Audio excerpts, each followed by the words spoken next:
नमस्कार दोस्तों, ये प्रोजेक्ट नैप 3 पार्ट 2 है।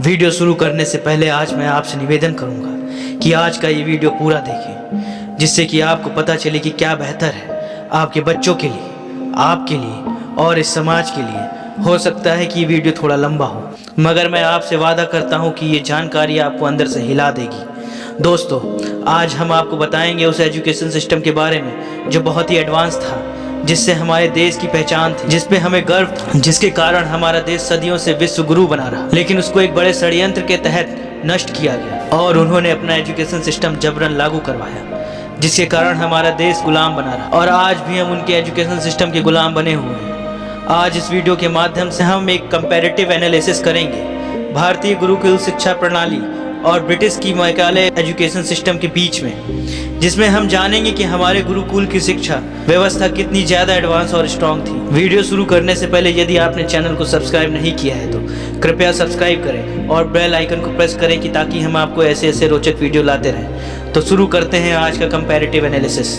दोस्तों, शिक्षा और ज्ञान किसी भी राष्ट्र के निर्माण में अहम भूमिका निभाती हैं। उस देश, उस राष्ट्र के विकास और उसको समृद्धशाली बनाने में सहायक होती है। भारतवर्ष आज से कई सौ साल पहले अपनी खुद की शिक्षा व्यवस्था के कारण इतना महान प्रतिभाशाली साम्राज्य रहा था, इसलिए भारत को विश्व गुरु के नाम से भी जाना जाता रहा है। दोस्तों, आज जिस विषय पर हम बात करने जा रहे हैं वो है भारत की गुरुकुल शिक्षा पद्धति और आज की इंडियन मैकाले एजुकेशन सिस्टम के बारे में। आज हम जो भी बात आप लोगों को बताएंगे वो तर्क और तथ्य पर आधारित होंगे। दोस्तों, आज वो तथ्य हम आपको देंगे जो ब्रिटिश पार्लियामेंट के रिकॉर्ड्स में आज भी मौजूद हैं। ये बात है सन 1835 की, जब भारत में अंग्रेजों का शासन ईस्ट इंडिया कंपनी के रूप में फैल चुका था।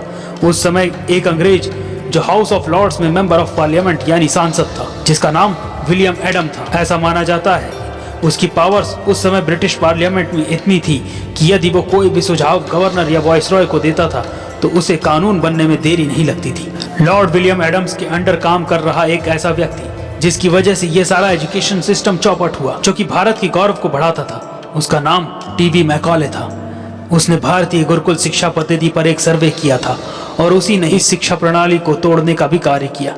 बात है 2 फरवरी सन 1835 की।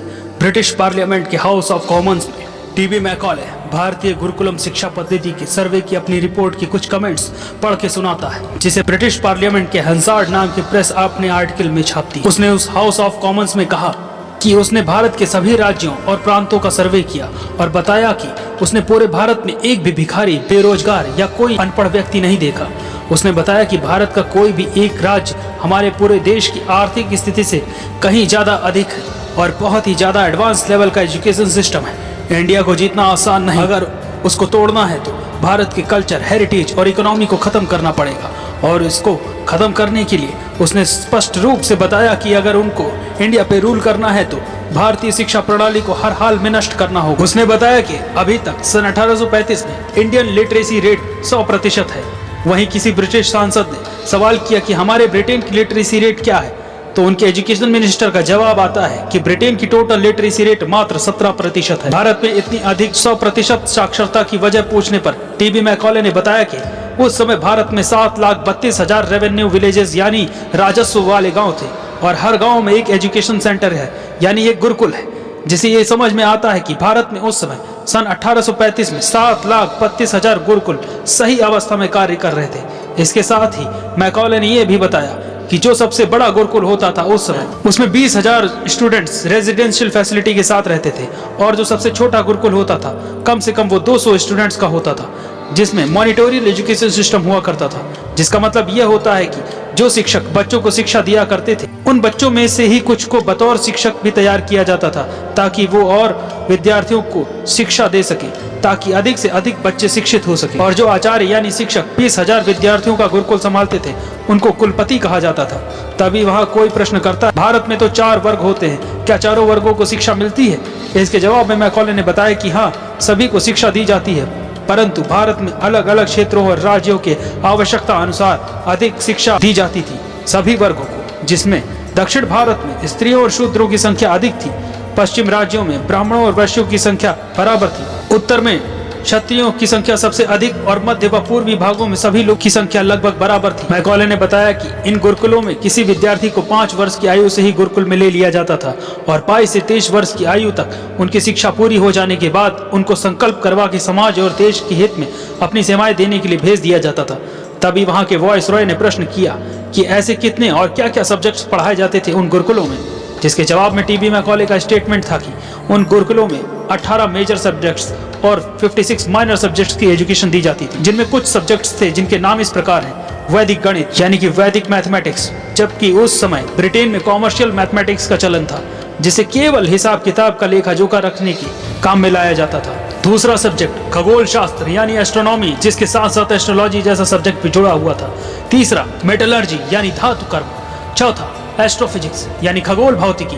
उसके बाद मेडिकल साइंस, जिसे 2 भागों में अध्ययन किया जाता था, जिसमें एक तरफ औषधि यानी मेडिसिन की पढ़ाई और दूसरी तरफ शल्य यानी सर्जरी की पढ़ाई कराई जाती थी। और इसके अलावा रसायन शास्त्र, कृषि विज्ञान, अभियांत्रिकी, वाणिज्य, अर्थशास्त्र, नीति शास्त्र और ऐसे बहुत सारे विषयों को इन गुरुकुलों में पढ़ाया जाता था। ऐसा उस सभा में लॉर्ड मैकॉले कहता है। वो इसके साथ ये भी बताता है कि उन विद्यार्थियों की योग्यता और पात्रता को परखने के लिए आज की तरह कोई रिटन एग्जाम नहीं होता था, बल्कि किसी विद्यार्थी की योग्यता को परखने के लिए गुरुकुल के आचार्यों और गुरुओं द्वारा बच्चों को असाइनमेंट्स देकर उनका साक्षात्कार यानी इंटरव्यू या वाइवा लेकर, साथ ही उनकी प्रैक्टिकल अप्रोच को देखकर उनको अगले चरण की शिक्षा प्राप्त करने के लिए भेज दिया जाता था। जिस समय भारत में 7,72,000 गुरुकुल थे, उस समय ब्रिटेन में 240 से भी कम की संख्या के स्कूल्स थे, जिनमें केवल एक ही सब्जेक्ट पढ़ाया जाता था, जिसे बाइबल कहा जाता है। वहीं 16वीं शताब्दी से पहले यूरोप में किसी भी स्कूल का कोई उल्लेख नहीं मिलता है। टीबी मैकॉले ने भारतीय शिक्षा व्यवस्था का व्याख्यान आगे बढ़ाते हुए बताया कि भारत में 15,800 हायर स्टडी सेंटर, जिनको हम भारतीय विश्वविद्यालय कहते हैं, जिनमें कुछ प्रमुख नाम हमें पता ही है, जैसे कि नालंदा विश्वविद्यालय, तक्षशिला विश्वविद्यालय, अमरावती विश्वविद्यालय, कांगड़ा विश्वविद्यालय इत्यादि इत्यादि।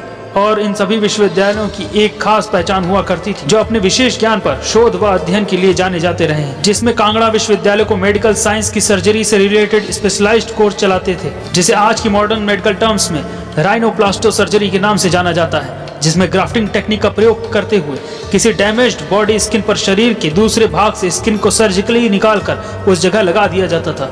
और जो एक्सपर्ट्स ऐसा करते थे उन्हें शल्य आचार्य कहा जाता था, जो कि आज के मास्टर ऑफ सर्जरी MS के नाम से जाने जाते हैं। कहा जाता है कि उन शल्य आचार्यों के पास 500 स्पेशलाइज्ड इंस्ट्रूमेंट होते थे और 20 प्रकार की केवल क्लिप्स होती थी, और वो भी उच्च स्तर के लोहे से बनी हुई, जिनमें जंग ना लग सके। जबकि उस समय पूरे यूरोप में हिप्पोक्रेटिस मेडिकल सिस्टम को फॉलो किया जाता। यूरोप में एक दार्शनिक हुआ था जो बहुत ही मशहूर रहा, जिसका नाम प्लेटो था।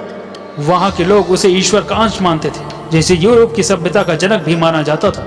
प्लेटो ने अपने जीवन काल में 2 बड़ी बुक्स लिखी, जिसमें एक का नाम द रिपब्लिक और दूसरे का नाम द लॉज था। द रिपब्लिक के अंदर उसने इस बात को व्यक्त किया था कि शिक्षा की जरूरत सभी को नहीं होती, बल्कि वो लोग जो केवल किसी राज्य कुल से या राज्य व्यवस्था से जुड़े हुए हैं, उन्हें ही थोड़ी बहुत शिक्षा की आवश्यकता होती है।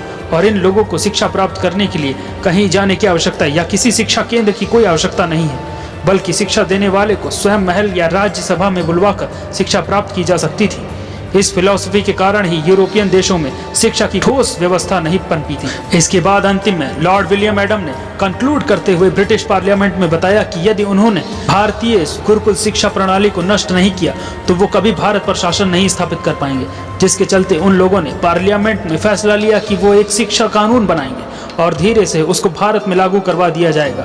बाद में उन्होंने इंडियन एजुकेशन एक्ट बनाकर भारत में लागू करवाया, जिसमें उन्होंने ये कानून बनाया कि कोई भी गुरुकुलम या शिक्षा केंद्र संस्कृत या और किसी अन्य क्षेत्रीय भाषा से शिक्षा नहीं दे सकेगा। उनको शिक्षा देने के लिए अंग्रेजी भाषा का प्रयोग करना होगा। धीरे धीरे उन्होंने गुरुकुल शिक्षा पद्धति को हटाते हुए कॉन्वेंट एजुकेशन स्कूल्स को लागू करवाए।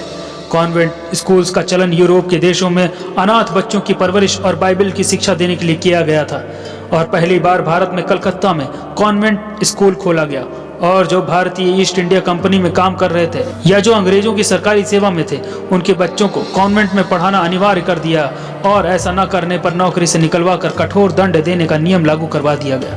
भारत की आज़ादी से पहले 300 कॉन्वेंट स्कूल खोले जा चुके थे, मगर आज 185 साल के बाद उनकी संख्या 1000 गुना अधिक हो चुकी, जिसके कारण हमारा और हमारे बच्चों का भविष्य और उनका विकास गलत दिशा में होता जा रहा है। हमारा मन और दिमाग हमारी संस्कृति, हमारी पद्धति को भूलता जा रहा है। ऐसा प्रतीत होता है कि आज़ादी के बाद भी अंग्रेजों ने हम पर अपने एजुकेशन सिस्टम के तहत हम सभी को मानसिक गुलाम बना रखा है। इसमें सबसे बड़ा हाथ आज के प्राइवेट स्कूल्स, जो पूरी तरीके से modern Indian Macaulay education system को चला रहे हैं और बहुत ज़्यादा बढ़ावा देते हुए हमारे बच्चों को कायर और असभ्य बनाते जा रहे हैं। इसलिए हमें अपनी आंखें खोलने की आवश्यकता है और सही शिक्षा को अपनाने के लिए कवायद करना अनिवार्य है। दोस्तों, हम सब ये जानते हैं कि हमें क्या एजुकेशन मिल रही है और आने वाले समय में हमारे और आपके बच्चों को क्या एजुकेशन मिलेगी, जिसमें वो पूरी तरीके से अपने भारतीय परंपरा, इतिहास और संस्कृति को भूल चुके होंगे, जिसकी वजह सिर्फ आज की मॉडर्न बुक्स, जिनका कोई भी तथ्य असल जिंदगी से संबंधित नहीं है। हमारे अंदर एक डर सा बैठ चुका है कि अगर हम अपने बच्चों को मॉडर्न स्कूल में नहीं भेजेंगे और इंग्लिश नहीं पढ़ाएंगे तो शायद हमारी सोसाइटी उन बच्चों को हीन दृष्टि से देखे। और इसमें सबसे बड़ा हाथ तो प्राइवेट कंपनियों का है, जिन्हें सिर्फ इंग्लिश बोलने वाले ही कैंडिडेट को सेलेक्ट करना है, भले ही उसके साथ बैठा हिंदी में बात करने वाला कैंडिडेट उससे ज़्यादा नॉलेज रखता हो। जॉब पाने के लिए मजबूरी में लोगों को इंग्लिश सीखनी पड़ती है। आज हमारे देश में एजुकेशन के नाम पे एक बहुत ही गंदा व्यापार चल रहा है, जिसमें कॉन्वेंट स्कूल और गंदी कोचिंगों का हाथ है, जिसे हम लोगों को मिलकर बदलना होगा। मैं जानता हूँ आप सभी को लग रहा होगा कि हम लोग सिर्फ बातें कर रहे हैं, बट मैं आपको बताना चाहता हूँ कि हमने और हमारी टीम ने मिलकर इस गंदे एजुकेशन सिस्टम को तोड़ने के लिए फॉर्मेट तैयार किया है, जो आज के इस एजुकेशन सिस्टम से बहुत ही ज़्यादा उच्च और बहुत ही अधिक शक्तिशाली और एडवांस है, जिसको पूर्णतः लागू करने के बाद हमारे देश की रूपरेखा ही बदल जाएगी। हमारा देश फिर से एक बार विश्व गुरु कहलाएगा। हम चाहते हैं कि आप सभी अपने अपने स्तर से इस चल रहे एजुकेशन सिस्टम का विरोध करें, ताकि सरकार के हाल ही में बनाए गए एजुकेशन पॉलिसीज में और भी सुधार हो सके। अंत में मैं आप सबसे यही निवेदन करूंगा कि इस वीडियो को ज़्यादा से ज़्यादा शेयर करें, ताकि लोगों में अवेयरनेस जागे। धन्यवाद।